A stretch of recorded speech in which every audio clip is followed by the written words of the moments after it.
plans its budget with care, we too must ensure that each peso deserves a meaningful purpose.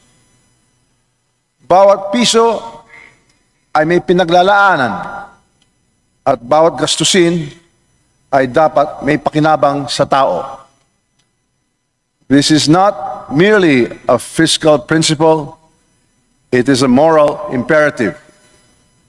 It is our solemn duty to translate this proposed 6.793 trillion budget into classrooms for our youth, medicine for our sick, roads for our farmers, jobs for our youth, and security for our nation.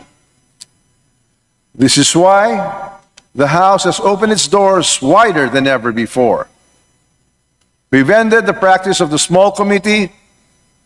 We welcome civil society observers because the Filipino people deserve full transparency in how their hard-earned money is planned, allocated, and spent.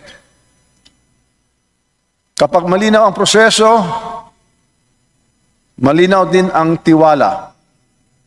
At kapag may tiwala ang taong bayan, may lakas ang pamahalaan. Transparency is not an option. It is a cornerstone of democratic governance. But candor requires that we also confront the hard truths.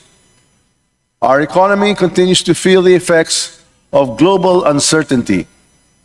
Inflation weighs heavily on the poor. Our debts swollen by the pandemic must be managed wisely. Growth targets must inspire confidence not only in our people, but in investors and markets that watch us closely. That is why this DBCC is so vital. It is the crucible where assumptions are examined, where aspirations are tested against reality. The national budget is not merely an accounting ledger, it is a vision. It stands as the government's most important policy instrument, the blueprint that must bring to life President Ferdinand Marcos Jr.'s call for a bagong Pilipinas. It is a comprehensive plan to connect communities, lower food costs, uplift education, strengthen healthcare systems, and create livelihoods and safeguard our sovereignty.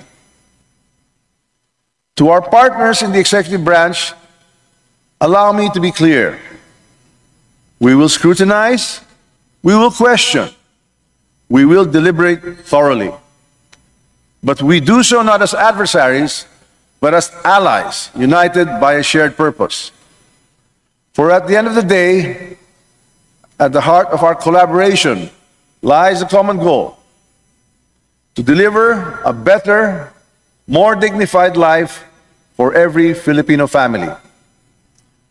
Let this DBCC be remembered not only for figures presented, but for the principles we upheld.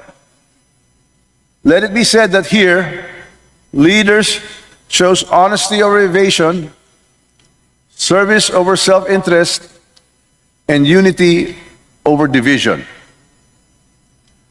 Budgets are not built on numbers alone. They are built on trust. And trust is built on truth. If we honor the truth, this budget will not merely be a plan of government. It will be a covenant of hope with every Filipino. Maraming salamat. Mabuhay ang sambayanang Pilipino. Mabuhay ang bagong Pilipinas.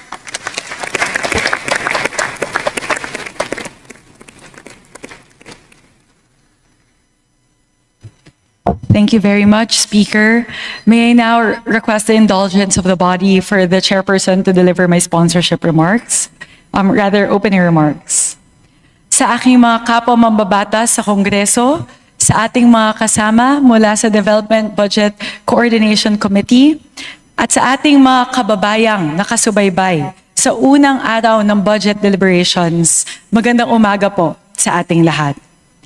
We envision the budget for fiscal year 2026 to be centered on the Filipino people, both in terms of one, expenditure priorities, and two, the budget process itself. This is why we fully support the framework laid out by the DBCC, which emphasizes human capital development in crafting the 2026 national budget by prioritizing investments in quality education, healthcare, and workforce upskilling. Sisiguraduhin po ng Kongreso na ang 6.793 trillion pesos na budget ng ating bansa ay pakikinabangan ng ating mga kababayan. Mararamdaman at makikita po ninyo ito. Mas maginhawang pagpapagamot, mas dekalidad na edukasyon at mga classroom, mas maraming dekalidad na mga trabaho, at mas magandang mga kalsada para sa mga magsasaka upang mas mapadali ang pagdala ng inyo pong mga produkto sa merkado. Nadidinig po natin ang panawagan ng ating mga kababayan na mas maging bukas ang proseso at magkaroon po kayo ng mas malakas na boses sa pagbuo ng budget. In response to our people's clamor, and in support of the call of President Ferdinand Marcos Jr. and of Speaker Martin Romualdez towards increased transparency and public participation in the budget process, we will enact major reforms.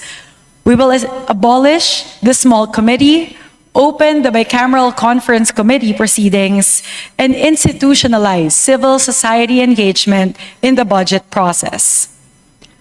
Our commitment is firm. In this budget and in the years to come, we are bringing the Filipino back in the center of the budget process where you rightfully belong. Ang bawat piso ng budget na ito ay galing sa dugo at pawis ng mga Pilipino. Kaya magiging masusi po ang deliberasyon ng inyong Kongreso sa mga darating na buwan upang siguraduhin na ang bawat piso ay mailalaan para sa ikabubuti ng ating mga kababayan. To our partners in the executive branch, we look forward to working with you in crafting a budget that will be truly responsive to our people's needs and will unlock our country's full potential.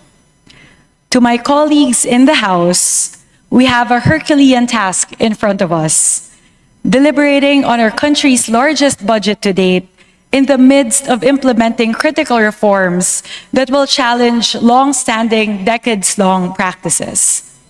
But while doubly arduous, I ask you to please join us on this journey because we are at a critical juncture. The work that we will be doing in the next months alone will be an important determining factor in safeguarding the Filipino people's faith in the budget process and in securing our country's economic future for generations to come. We need to do this for our country. We need to do this for the Filipino people. Maraming salamat po para sa Diyos at Bayan.